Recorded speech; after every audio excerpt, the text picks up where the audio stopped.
ನಾ ಇವತ್ತು ಜಿಮ್ ಒಳಗೆ ಒಂದು ಹೊಸದು ಟ್ರೈ ಮಾಡಿದೆ. ಡೇ 59. ಸೊ ಇವತ್ತು ನನ್ನ ಮಾರ್ನಿಂಗ್ ವರ್ಕೌಟ್ ಬೈಸೆಪ್ಸ್ ಇತ್ತು. ಅದೇನೋ ಗೊತ್ತಿಲ್ಲ ಗುರು, ಒಟ್ಟು ನಂದು ಬೈಸೆಪ್ಸ್ಗೆ ಏನೋ ನಜರ್ ಹತ್ಬಿಟ್ಟೈತಿ. ಆ ವೀಕ್ ಒಳಗೆ ಏನಾದರೂ ಒಂದಾಗಿ ನನ್ನ ಬೈಸೆಪ್ಸ್ ಒಟ್ಟು ಮಿಸ್ ಆಗಕ್ಕಂತ ಹೇಳಿ ನಿಂತ ಬಿಟ್ಟಿರ್ತೈತಿ. ಆ್ಯಂಡ್ ಲಾಸ್ಟ್ ವೀಕ್ನು ಮಿಸ್ ಆಯ್ತು. ಸೊ ಅದಕ್ಕೆ ಇವತ್ತು ಫಸ್ಟ್ ಅದನ್ನು ಮುಗಿಸ್ಕೊಂಡೆ. ಆ್ಯಂಡ್ ನಂದೆಲ್ಲ ನಾವು ವರ್ಕೌಟ್ ಮುಗಿಸ್ಕೊಂಡು ಮನೆಗೆ ಹೋಗಿ ಬ್ರೇಕ್ಫಾಸ್ಟ್ ಮಾಡಿ ಸೀದಾ ಆಫೀಸಿಗೆ ಬಂದು ಪಂಚ್ ಹೊಡೆದೆ. ಆ್ಯಂಡ್ ಆಫೀಸಿನ ಕ್ಲಿಪ್ಸ್ ಜಾಸ್ತಿ ಹಾಕಿಲ್ಲ. ಆ್ಯಂಡ್ ನಂದು ವರ್ಕ್ ಎಲ್ಲ ಮುಗಿಸ್ಕೊಂಡು ನಮ್ಮ ಫ್ರೆಂಡಿಗೆ ಬಾಯ್ ಹೇಳಿ ನಾನು ಈವ್ನಿಂಗ್ ಮನೆ ಕಡೆ ಬರೋಕಂತೇಳಿ ಸೀದಾ ಮನೆ ಕಡೆ ಬಂದೆ. ಸನ್ಸೆಟ್ ಮಾತ್ರ ಚಲೋ ಇತ್ತು, ಎಂಜಾಯ್ ಮಾಡ್ಕೊಂಡು ಮನೆ ಕಡೆ ಬಂದೆ. ಮನೆ ಕಡೆ ಬರಬೇಕಾದ್ರೆ ನಮ್ಮ ಮಮ್ಮಿ ಬೆಳಗ್ಗೆ ಹೇಳಿದ್ರೆ ಹಿಟ್ಟು ಖಾಲಿ ಆಗೈತಿ ತೊಗೊಂಡು ಬಾ ಅಂಥೇಳಿ.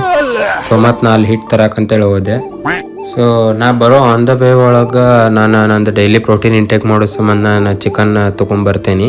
ಆ್ಯಂಡ್ ಚಿಕನ್ ಒಂದು ಎಲ್ಲ ನಾನು ಮೊದಲೇ ಕಟ್ ಮಾಡಿ ರೆಡಿ ಇಡಕ್ಕೆ ಹೇಳಿರ್ತೀನಿ. ಸೊ ನಾ ಚಿಕನ್ ಕಲೆಕ್ಟ್ ಮಾಡ್ಕೊಂಡು ಮನೆಗೆ ಬಂದು ನಂದು ಡೈಲಿ ಸ್ಟೆಪ್ಸ್ ಕವರ್ ಮಾಡಿ ಸೀದಾ ನಾ ಮಲ್ಕೊಂಡೆ. ಆ್ಯಂಡ್ ಇವತ್ತಿಗೆ ಇಷ್ಟ. Stay fit and focused. ಸಿಗುವ ನಾಳೆ. ಟಾಟಾ.